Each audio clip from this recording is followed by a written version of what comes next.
banyak dosen Indonesia mungkin yang masih belum paham gitu tentang riset itu sendiri, Pak.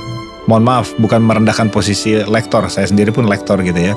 Tapi nggak punya insentif untuk naik karena dia nggak melakukan riset, karena dia banyak proyek di luar. Kita ini sebagai dosen ya, sebagai seorang scientist, researchers, itu kalau menurut saya salah satu tanggung jawab kita adalah pengembangan pengetahuan, berkontribusi pada pengetahuan. Iya. Nah ini yang sesungguhnya perlu dilakukan. Melalui apa? Tentu melalui publikasi-publikasi ilmiah. Bagaimana kontribusi kita pada sektor real untuk industri.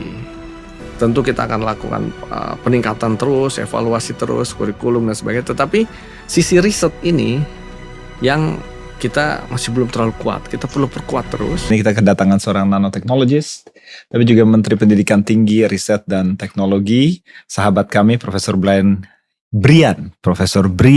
Yuliarto. Tapi dipanggil Brian juga nggak apa-apa. Betul, selamat datang di Chronicles, Pak. Terima kasih Mas Bagus. Kita sangat sudah lama pengen ngobrol-ngobrol dengan Pak Brian, karena tadi kita sedikit ngobrol di background juga bahwa sebenarnya yang kayak begini-begini itu jarang, Pak ya. Iya betul. Orang ngomonginnya politik. Perlu ada alternatif tontonan, alternatif video-video pendek, film-film pendek seperti ini yang ke arah pengembangan sains, teknologi, ya, sehingga ya generasi masa depan kita, anak-anak muda, pelajar-pelajar itu punya mimpi-mimpi yang juga di bidang pengetahuan, ya, sains, ya.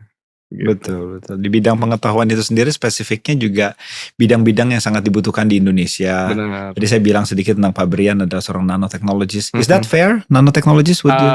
Ya, kebetulan saya S2 saya Quantum Engineering and System Science di Tokyo University. Saya memang meneliti tentang nanoporas material. Jadi material orde nano, pori-porinya kita rekayasa begitu. Jadi memang nanoteknologi. Sebenarnya mirip-mirip sama saya, media berpori ya, bahasa Indonesianya media poras material kalau poras material, tapi di orde nanoskopik ya. Nanoskopik 2 sampai 50 nano itu disebutnya mesoporas material. Mesoporas material. Kalau buat pandangan orang di dunia petroleum gitu Pak ya.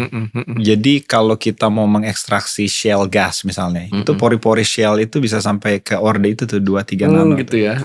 Organic rich. Ya. Ya memang dia sebagian aplikasi itu untuk filter ya. Untuk memisahkan antara satu solution dengan solution lain.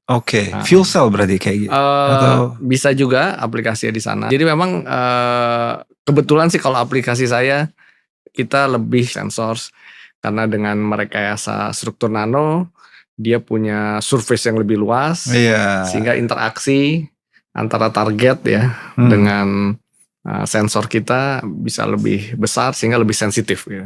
Betul. Ada seorang peneliti di IPB yang kita hubungkan dengan Nottingham. Risetnya itu juga tentang bioporous material.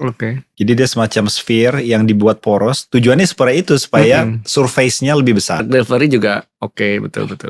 Nah itu. Jadi memang cukup banyak ya poros materialnya aplikasinya.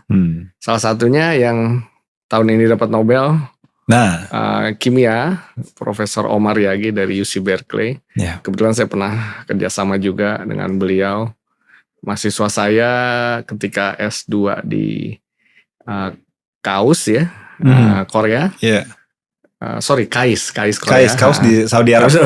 KAIS itu juga pernah dibimbing sama Omar Yagi. Nah, jadi saya sempat interaksi. Ini salah satunya Omar Yagi adalah mengembangkan itu.